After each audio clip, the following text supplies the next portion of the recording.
Welcome to CTQ classes. एक बार फिर से आपका CTQ क्लासेस में स्वागत है।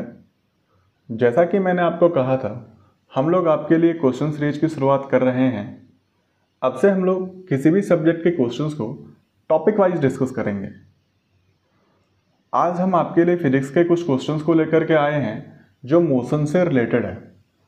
तो हम लोग मोशन से रिलेटेड पहले सभी टाइप्स के क्वेश्चंस को डिस्कस करेंगे, फिर नेक्स्ट टॉपिक पे मूव करेंगे। हमारा फर्स्ट क्वेश्चन है, the displacement of the object in a unit time is called. First option है स्पीड। स्पीड का हो जाएगा the distance of the object in a unit time. अगर डिस्प्लेसमेंट की जगह पे डिस्टेंस गिवन होता तो हमारा स्पीड ऑप्शन करेक्ट होता, बट यहाँ पे the displacement of the object given है, तो सेकेंड ऑप्शन है वेलोसिटी। हाँ, वेलोसिटी के लिए अप्रोप्रिएट है। The displacement of the object in a unit time is called velocity, तो यहाँ पे हमारा ऑप्शन 2 करेक्ट हो जाएगा। ऑप्शन 3 है एक्सेलरेशन। एक्सेलरेशन का डेफिनेशन हो जाता change in velocity by time, या फिर आप इसको लिख सकते थे v minus you upon T, final velocity minus initial velocity upon time, या फिर आप ये भी बोल सकते थे rate of change of velocity is called acceleration. Next आपका है एवरेज स्पीड। तो एवरेज स्पीड के लिए आपके पास स्टेटमेंट होता total distance travelled by total time taken, तो हम उस एवरेज स्पीड पे टिक कर सकते थे, बट हमारे पास गिवन था displacement of the object in a unit time, therefore our second option is correct. Question 2 है, the slope of the distance time graph is. Distance time graph का स्लोप क्या देता है? तो डिस्टेंस टाइम ग्राफ का slope मुझे speed देगा, इसलिए यहाँ पे हमारा करेक्ट ऑप्शन थर्ड हो जाएगा, स्पीड। हम लोग बाकी सारे ऑप्शंस को भी चेक करते हैं। हमारा फर्स्ट ऑप्शन है डिस्टेंस। डिस्टेंस के लिए स्टेटमेंट होगा the area of the speed time graph. अगर आप स्पीड टाइम ग्राफ का एरिया फाइंड करेंगे तो मुझे डिस्टेंस प्रोवाइड करेगा वो। सेकेंड ऑप्शन है एक्सेलरेशन। एक्सेलरेशन के लिए स्टेटमेंट होगा the slope of the velocity time graph. अगर आप वेलोसिटी टाइम ग्राफ का स्लोप फाइंड करेंगे तो मुझे वो एक्सेलरेशन देगा। स्पीड के लिए है ही the slope of the distance time graph is speed. Next option है डिस्प्लेसमेंट। डिस्प्लेसमेंट के लिए स्टेटमेंट होगा the area of the velocity time graph. अगर आप वेलोसिटी टाइम ग्राफ का एरिया फाइंड करेंगे तो वो मुझे डिस्प्लेसमेंट देगा। क्वेश्चन 3 है, the rate of change of velocity per second is known as. अगर वेलोसिटी का चेंज पर सेकेंड के रेट से हो रहा है तो हम उसे एक्सेलरेशन बोलते हैं, इसलिए हमारा यहाँ पे करेक्ट ऑप्शन हो जाएगा फर्स्ट, क्योंकि एक्सेलरेशन का डेफिनेशन ही होता है rate of change of velocity. Okay, हम बाकी सारे ऑप्शंस को भी चेक करते हैं। यहाँ पे हमारा सेकेंड ऑप्शन है स्पीड। तो स्पीड के लिए होगा the rate of change of distance पर सेकेंड। अगर डिस्टेंस का चेंज पर सेकेंड के रेट से हो रहा है तो हम उसे स्पीड बोलेंगे। अगर ऑप्शन में एवरेज स्पीड लिखा होता तब भी सेम ही कॉन्सेप्ट होता, the rate of change of distance पर सेकेंड। हमारा थर्ड ऑप्शन है एवरेज वेलोसिटी। एवरेज वेलोसिटी के लिए होगा the rate of change of displacement पर सेकेंड। अगर डिस्प्लेसमेंट का चेंज पर सेकेंड के रेट से हो रहा है तो हम उसे वेलोसिटी या एवरेज वेलोसिटी दोनों ही कहते हैं। फोर्थ ऑप्शन है लीनियर मोशन। तो linear motion is also known as rectilinear motion. हम लोग लीनियर मोशन को रेक्टिलिनियर मोशन भी कहते हैं। अगर कोई भी ऑब्जेक्ट स्ट्रेट लाइन पाथ पे मूव कर रहा है तो वो लीनियर मोशन में होता है। क्वेश्चन 4 है, the rate of change of displacement पर second is known as.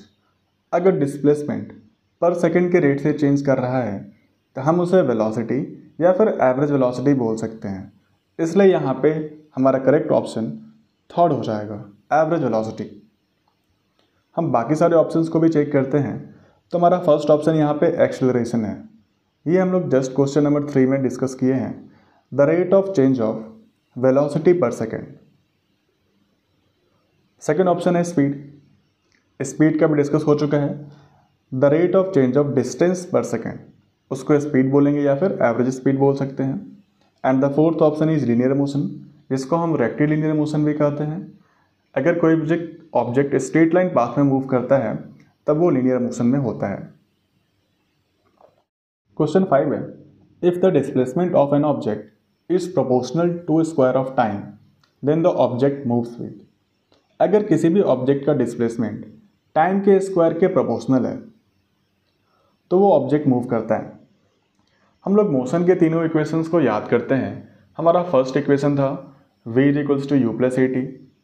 Second equation है s is equals to u t plus half a t square and the third equation is v square is equal to u square plus 2as।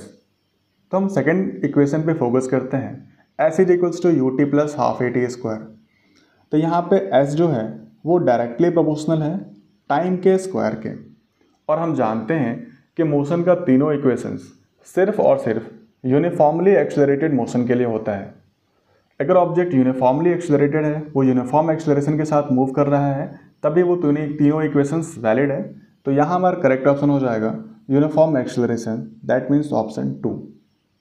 हम बाकी सारे options को भी check करते हैं। हमारा यहाँ पे फर्स्ट ऑप्शन है यूनिफॉर्म वेलोसिटी। तो जब ऑब्जेक्ट यूनिफॉर्म वेलोसिटी से मूव करता है उस वक्त उसके पास एक्सेलरेशन 0 होता है। दैट मीन्स अगर इक्वल इंटरवल ऑफ टाइम में इक्वल डिस्टेंस कवर कर रहा है तो उस वक्त उसके पास कोई भी एक्सेलरेशन नहीं होता। तो यहाँ पे हम सिंपल फॉर्मूला यूज करते हैं, speed is equals to distance upon time. Third एक ऑप्शन आपके पास है इंक्रीजिंग एक्सेलरेशन। तो जैसे एक्सेलरेशन चेंज कर रहा बट यानी कि वो इंक्रीज कर रहा है। अब इंक्रीज वो यूनिफॉर्मली कर रहा है या नॉन यूनिफॉर्मली कर रहा है ये मुझे यहाँ पे पता नहीं है, इसलिए थर्ड ऑप्शन नहीं हो सकता। एंड फोर्थ ऑप्शन भी है डिक्रीजिंग। तो डिक्रीज वो यूनिफॉर्म रेट से कर रहा है या फिर नॉन यूनिफॉर्म रेट से कर रहा है, मुझे यहाँ भी ये चीज़ नहीं पता, इसलिए करेक्ट ऑप्शन इज 2। क्वेश्चन 6 है विच of the following is a correct measure of velocity. तो वेलोसिटी का जो यूनिट होता है वो होता है metre per second. The SI unit of velocity is metre per second. And velocity एक वेक्टर क्वांटिटी है, इसलिए वेलोसिटी को रिप्रेजेंट करने के लिए मुझे यूनिट के साथ साथ उसके डायरेक्शन का भी रिक्वायरमेंट होगा। इसलिए हम इन सारे ऑप्शंस में से हमारा फोर्थ ऑप्शन करेक्ट हो जाएगा, क्योंकि यहाँ पे 30 मीटर पर सेकेंड है तो वेलोसिटी का यूनिट भी है और यहाँ पे डायरेक्शन भी है कि वो 30 मीटर पर सेकेंड के वेलोसिटी से साउथ डायरेक्शन में जा रहा है। हम लोग बाकी सारे ऑप्शंस को भी चेक करते हैं। फर्स्ट ऑप्शन है 30 सेकेंड। तो 30 सेकेंड में वेलोसिटी का यूनिट तो नहीं है, सिर्फ टाइम का यूनिट है, तो ये टाइम से रिलेटेड है। सेकेंड है 30 मीटर पर सेकेंड, यहाँ सिर्फ यूनिट बताया गया है, डायरेक्शन नहीं है। तो अगर सिर्फ मीटर पर सेकेंड सिर्फ और सिर्फ यूनिट ही हो तो वो स्पीड का यूनिट होता है। यूनिट तो वेलोसिटी का भी होता है बट स्पीड को रिप्रेजेंट करने के लिए हमें डायरेक्शन की रिक्वायरमेंट नहीं होती है। तो अगर हमसे स्पीड का पूछता तो हम 30 मीटर पर सेकेंड लिखते हैं। थर्ड ऑप्शन है 30 साउथ। तो ये इस ऑप्शन ही मीनिंगलेस है क्योंकि यहाँ पे यूनिट लिखा हुआ ही नहीं है, डायरेक्ट बता रहा है 30 साउथ है, तो थर्ड ऑप्शन भी करेक्ट यहाँ पे नहीं होगा। क्वेश्चन 7 है what is the unit of acceleration. Acceleration का यूनिट क्या होता है। तो एक्सेलरेशन का यूनिट होता है मीटर पर सेकेंड स्क्वायर। तो यह हमारा करेक्ट ऑप्शन हो जाएगा ऑप्शन 2। बाकी सारे ऑप्शंस को चेक किया जाए। फर्स्ट ऑप्शन है मीटर पर सेकेंड। तो मीटर पर सेकेंड यूनिट होता है स्पीड का एंड वेलोसिटी का। थर्ड ऑप्शन है मीटर सेकेंड, ये आपका मीनिंगलेस यूनिट है। And the fourth option is metre per cubic second है, ये भी आपका मीनिंगलेस ऑप्शन है। क्वेश्चन 8 है name the instrument use to measure instantaneous speed of vehicle. मुझे उस इंस्ट्रूमेंट का नाम बताइए जिससे व्हीकल का इंस्टेंटेनियस स्पीड को मेजर किया जाता है। तो व्हीकल में एक्चुअली जो मीटर लगा होता है उसमें दो टाइप का मीटर होता है, एक होता है स्पीडोमीटर, एक होता है ओडोमीटर। तो स्पीडोमीटर आपका इंस्टेंटेनियस स्पीड को मेजर करके बताता है एंड जो ओडोमीटर होता है वो हमारा डिस्टेंस मेजर करता है। बट हमसे यहाँ पूछ रहा है इंस्टेंटेनियस स्पीड को मेजर कौन करता है, तो वो करता है स्पीडोमीटर, इसलिए हमारा यहाँ पे करेक्ट ऑप्शन हो जाएगा थर्ड। हम बाकी सारे ऑप्शंस को चेक करते हैं। तो फर्स्ट ऑप्शन है मल्टीमीटर। तो मल्टीमीटर एक मेजरिंग इंस्ट्रूमेंट है जिसका यूज हम लोग मल्टीपल इलेक्ट्रिकल प्रॉपर्टीज़ को मेजर करने में करते हैं। जैसे कि एक टिपिकल मल्टीमीटर जो है वो वोल्टेज, रेजिस्टेंस एंड करंट, इस तीनों ही चीज़ को मेजर कर सकता है, जिसको हम लोग वोल्ट, ओम, मिली अमीटर भी बोलते हैं, मल्टीमीटर को। सेकेंड ऑप्शन है अमीटर। एक्चुअली अमीटर जो है वो सिर्फ करंट को मेजर करेगा, एंड एक्सेलरेटर जो है ये यहाँ पे मतलब किसी चीज़ को मेजर नहीं कर रहा, तो यहाँ हमारा करेक्ट ऑप्शन हो जाएगा थर्ड। क्वेश्चन 9 है the slope of A velocity time graph gives. तो वेलोसिटी टाइम ग्राफ के स्लोप से मुझे फाइंड होता है एक्सेलरेशन, इसलिए यहाँ हमारा करेक्ट ऑप्शन हो जाएगा थर्ड, कि अगर आप वेलोसिटी टाइम ग्राफ का स्लोप फाइंड करेंगे तो वहाँ मुझे एक्सेलरेशन मिलेगा। हम बाकी सारे ऑप्शन को चेक करते हैं। हमारा फर्स्ट ऑप्शन है डिस्टेंस, तो डिस्टेंस के लिए हो जाएगा the area of speed time graph. Okay, second option है डिस्प्लेसमेंट, तो यहाँ हो जाएगा the area of velocity time graph, and the fourth option is speed है, तो स्पीड के लिए हो जाएगा the slope of distance time graph. ठीक है। क्वेश्चन 10 है in which of the following cases of motions the distance moved and the magnitude of displacement are equal. आपसे कह रहा है कि कौन से कंडीशंस में जो डिस्टेंस और डिस्प्लेसमेंट का मैग्नीट्यूड है वो सेम हो जाएगा। तो जब भी ऑब्जेक्ट स्ट्रेट लाइन पाथ में मूव करता है तब उसका डिस्टेंस एंड डिस्प्लेसमेंट का मैग्नीट्यूड दोनों ही सेम होता है। तो फर्स्ट ऑप्शन है if the car is moving on a straight road. अगर कार स्ट्रेट रोड पे मूव कर रहा है तो उस केस में डिस्टेंस एंड डिस्प्लेसमेंट दोनों के ही मैग्नीट्यूड आपस में सेम होंगे, इसलिए हमारा करेक्ट ऑप्शन हो जाएगा फर्स्ट। सेकेंड ऑप्शन है if the car is moving in circular path. अगर कार सर्कुलर पाथ में मूव कर रहा है तो यहाँ पे ऑब्जेक्ट का डायरेक्शन वो चेंज कर रहा है। अगर डायरेक्शन चेंज कर रहा है तो आपका स्पीड एंड वेलोसिटी वो सेम नहीं होगा। And the third option is pendulum is moving to and fro. जो पेंडुलम है वो टू एंड फ्रो मोशन कर रहा है, तो यहाँ भी उसका पाथ स्ट्रेट लाइन नहीं है। And the fourth option is the earth is revolving around the sun. जो अर्थ है वो सन के चारों तरफ रिवॉल्व कर रहा है, तो यहाँ भी पाथ उसका स्ट्रेट ना होकर के एलिप्टिकल पाथ है, तो फोर्थ ऑप्शन भी करेक्ट नहीं है। क्वेश्चन 11 है a boy throws a ball up and catches it when the ball falls back. एक लड़का किसी बॉल को ऊपर की तरफ फेंकता है और जब वो वापस फॉल करता है तो उसको वो कैच कर लेता है। In which part of the motion the ball is accelerating. तो कौन से पार्ट, मोशन के कौन से पार्ट में बॉल जो है वो एक्सेलरेट कर रहा था। तो हमारा फर्स्ट ऑप्शन है ड्यूरिंग डाउनवर्ड मोशन। एक्चुअली जब वेलोसिटी और एक्सेलरेशन दोनों का डायरेक्शन सेम होता है तब उसको हम एक्सेलरेटेड मोशन बोलते हैं, एंड जब दोनों का डायरेक्शन अपोजिट होता है तो उसको हम लोग डी एक्सेलरेटेड या फिर रिटार्डेड मोशन कहते हैं। तो जब बॉल ऊपर की तरफ जा रहा था तो ऑब्जेक्ट का जो वेलोसिटी है वो अपवर्ड डायरेक्शन में था and acceleration due to gravity downward direction था, तो दोनों का डायरेक्शन आपस में अपोजिट है, तो ये हमारा हो जाएगा रिटार्डेड मोशन। बट हमसे पूछ रहा है एक्सेलरेटिंग में कौन सा था, एंड जब बॉल नीचे की तरफ फॉल कर रहा है तो उस वक्त उसका वेलोसिटी डाउनवर्ड की तरफ है और एक्सेलरेशन ड्यू टू ग्रेविटी तो हमेशा ही डाउनवर्ड डायरेक्शन में होता है। तो इस केस में दोनों का डायरेक्शन सेम है, वेलोसिटी का भी और एक्सेलरेशन ड्यू टू ग्रेविटी का भी, तो ये हमारा हो जाएगा एक्सेलरेटिंग मोशन।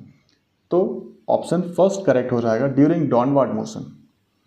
बाकी सारे ऑप्शंस में है when the ball comes to rest, नहीं, जब बॉल रेस्ट में आ जाता है उस वक्त उसके पास वेलोसिटी होता ही नहीं है, सिर्फ और सिर्फ एक्सेलरेशन होता है। थर्ड ऑप्शन है ड्यूरिंग अपवर्ड। मैंने अभी जस्ट बताया कि जब ऑब्जेक्ट ऊपर की तरफ अपवर्ड मोशन में होता है तो उस वक्त उसका वेलोसिटी का डायरेक्शन अपवर्ड होता है और एक्सेलरेशन डाउनवर्ड होता है। दैट मीन्स दोनों का डायरेक्शन आपस में अपोजिट है, तो थर्ड ऑप्शन नहीं होगा, ये रिटार्डेड मोशन का होगा। When the boy catches the ball, जब बॉय बॉल को कैच कर लेता है उस वक्त उसका वेलोसिटी फिर से जीरो हो जाता है, सिर्फ और सिर्फ एक्सेलरेशन होता है जो डाउनवर्ड डायरेक्शन में एक्ट कर रहा है, इसलिए यह हमारा करेक्ट ऑप्शन होगा फर्स्ट। क्वेश्चन 12 है if the displacement of an object is proportional to the of time then the object moves. अगर किसी भी ऑब्जेक्ट का डिस्प्लेसमेंट टाइम के प्रोपोर्शनल है, तो जब भी ऑब्जेक्ट का डिस्प्लेसमेंट टाइम के साथ प्रोपोर्शनल होता है दैट मीन्स कि यहाँ पे आपका डिस्प्लेसमेंट टाइम ग्राफ गिवन है और जो ग्राफ है वो टाइम एक्सिस का इंक्लाइंड है। दैट मीन्स कि इक्वल इंटरवल ऑफ टाइम में इक्वल रेट से डिस्प्लेसमेंट का चेंज हो रहा है। जब भी इक्वल इंटरवल ऑफ टाइम में इक्वल डिस्टेंस या इक्वल डिस्प्लेसमेंट कवर करेगा तो उस केस में हमारा जो ऑब्जेक्ट होता है वो यूनिफॉर्म वेलोसिटी या फिर यूनिफॉर्म मोशन में होता है। तो यहाँ पे हमारा करेक्ट ऑप्शन हो जाएगा यूनिफॉर्म वेलोसिटी, फर्स्ट ऑप्शन है। सेकेंड ऑप्शन है आपका यूनिफॉर्म एक्सेलरेशन। तो ऑब्जेक्ट यूनिफॉर्म एक्सेलरेशन में तब होता है जब किसी भी ऑब्जेक्ट का जो वेलोसिटी है वो इक्वल इंटरवल ऑफ टाइम में इक्वल अमाउंट से चेंज करता है। ठीक है। And the third and fourth option increasing acceleration and decreasing acceleration यहाँ पे मीनिंगलेस हो जाएगा। ठीक है। क्वेश्चन 13 है the ratio of speed to the magnitude of velocity when the body is moving in one direction. हमसे कह रहा है जब ऑब्जेक्ट स्ट्रेट लाइन पाथ पे वन डायरेक्शन में मूव कर रहा है तो स्पीड का मैग्नीट्यूड और वेलोसिटी का मैग्नीट्यूड का रेशियो फाइंड करेंगे तो क्या मिलेगा मुझे। तो जब भी ऑब्जेक्ट स्ट्रेट लाइन पाथ पे मूव करता है तो उस केस में उसका डिस्टेंस एंड डिस्प्लेसमेंट दोनों का ही मैग्नीट्यूड सेम होता है। चूँकि डिस्प्लेसमेंट और डिस्टेंस का मैग्नीट्यूड सेम है तो आपका स्पीड एंड वेलोसिटी का मैग्नीट्यूड भी सेम होता है। चूँकि स्पीड का formula distance by time and velocity का डिस्प्लेसमेंट अपॉन टाइम। तो यहाँ पे ऑब्जेक्ट स्ट्रेट लाइन पाथ में मूव कर रहा है तो दोनों का मैग्नीट्यूड सेम होगा। अदरवाइज हमें पता है कि the magnitude of displacement is always less than distance. अगर वो स्ट्रेट लाइन पाथ पे मूव नहीं कर रहा है तो स्पीड एंड वेलोसिटी का अगर रेशियो फाइंड करेंगे हम तो वो या तो 1 होगा। तो 1 किस केस में होगा जब ऑब्जेक्ट स्ट्रेट लाइन पाथ पे मूव कर रहा है। अदरवाइज वेलोसिटी हमेशा ही स्पीड से छोटा होगा। तो डिनोमिनेटर अगर शॉर्टर है, अगर वो छोटा है तो वैल्यू 1 से बड़ा आता है। तो हमेशा जो रेशियो आएगा वो ग्रेटर देन 1 और इक्वल टू 1 आएगा। लेकिन इस केस में क्या है कि वो वन डायरेक्शन में मूव कर रहे हैं तो दोनों का जो मैग्नीट्यूड है वो सेम होगा। इसलिए हमारा करेक्ट ऑप्शन हो जाएगा थर्ड, इक्वल टू 1।